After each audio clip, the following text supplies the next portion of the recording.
All right, this is presentation 2 over India, and this one's going to look at the history of the region.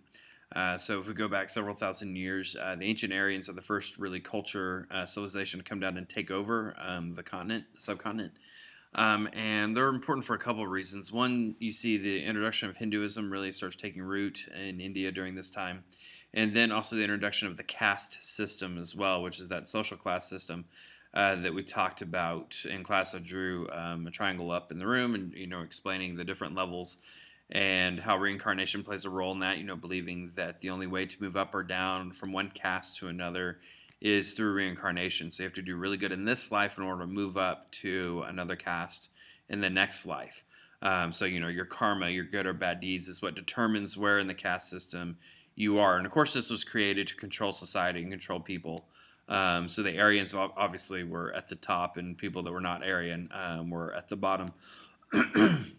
All right, then you fast forward, quite a bit, several thousand years to the 1500s. Muslims come in, the Mughal Empire, and bring Islam into the country. So that's why about 18% or so, 12 to 18% are Muslims in the country. And then getting to the British period, the British controlled India technically for 300 years.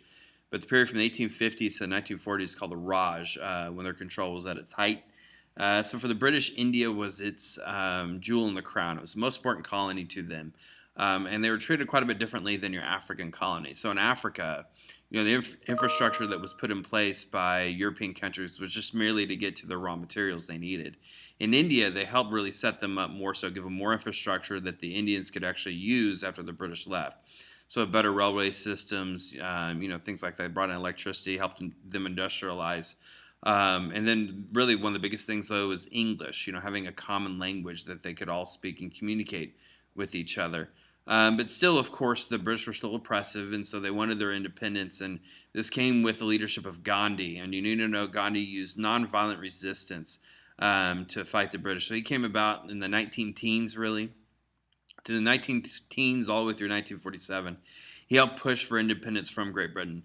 And he did this through, like I said, nonviolent resistance. So that means he would do things that weren't illegal, but it's things that still hurt the British economically, because that's why they have the colonies, because they want to make money. And so he led things like the Salt March. So instead of buying salt from the British, you walk down to the ocean and get your salt.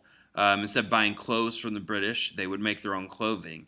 And so that would hurt the British economically, and then but allowed the Indians basically to move towards independence, because the British would respond with violence and with use of force, making the British look horrible. And so therefore putting pressure on the British to let India go. And so in 1947, they're granted their independence. But it was still a bloody one. So the partition, you know what the partition was over here, is the independence and partition. So they divide up India and they create Pakistan. At this point, it was West Pakistan, East Pakistan, which is current-day Bangladesh. And so generally speaking, Muslims live in Pakistan and Bangladesh while the Hindus live in India. But of course, there's still Muslims in India. But during this time, you see a mass migration during this year, basically. So Muslims living in India, a lot of them went to Pakistan, and Hindus that were in Pakistan got up and moved into India. And as they crossed paths, they ended up killing each other. So you see about 1 million people die in that 1 year in 1947. So after independence, unlike African countries, India turns to democracy pretty quickly and starts working on its problems, like economic problems, ethnic problems, things like that, that they're dealing with. But they fared much better after independence than your African countries did in comparison. So they also had, like I was saying, ethnic problems, cultural problems, religious problems, things like that. But really the biggest problem at that moment was feeding a huge population that's growing. So they're nearing 1 billion people in the mid-20th century. And the problem is there wasn't enough food, and they had a big famine that killed thousands of people. And so they're trying to figure out how to increase crop yields, and this leads to the Green Revolution. Green Revolution, basically, like I said, the famines lead to this, where scientists are able to figure out how to increase crop yield. So better fertilizers, doing crop rotation, and better pesticides, things like that, allowed them to grow more food and provide for their people. And then these are the cities where we're seeing growing industry. So today, Calcutta, Mumbai, New Delhi, Bangalore, those places are seeing a lot of urban growth and people getting more into the service industry, which is good. A couple of cultural things, marriage and family. You still see a lot of arranged marriages in India. Of course, that's not everybody anymore, but it's still a major practice. Education is huge for especially middle and upper class. It's very important. They take it very seriously. Also, they speak a lot of English, or not English. They speak a lot of languages. English is one of them, which helps unify them, and they desperately need that because they speak so many different languages in India. So that's something they need to work on. And then, of course, the religion, mainly Hindus. The only really negative with this is just the caste system, and how that's still kind of instilled in their culture, even though technically it's illegal today. But that's something that they need to work towards getting rid of. All right, now Pakistan and Bangladesh. Really, just a couple of things to know about them. One, they're very poor countries, very rural, so a lot of farmers. Just trying to make ends meet.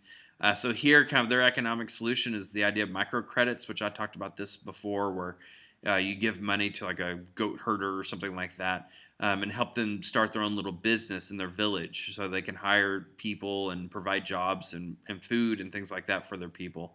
And of course, that's what an entrepreneur is, someone that starts a business. So it doesn't mean they invent something. Entrepreneur is just someone that takes a risk in starting a business and invests money in order to make money in the long run.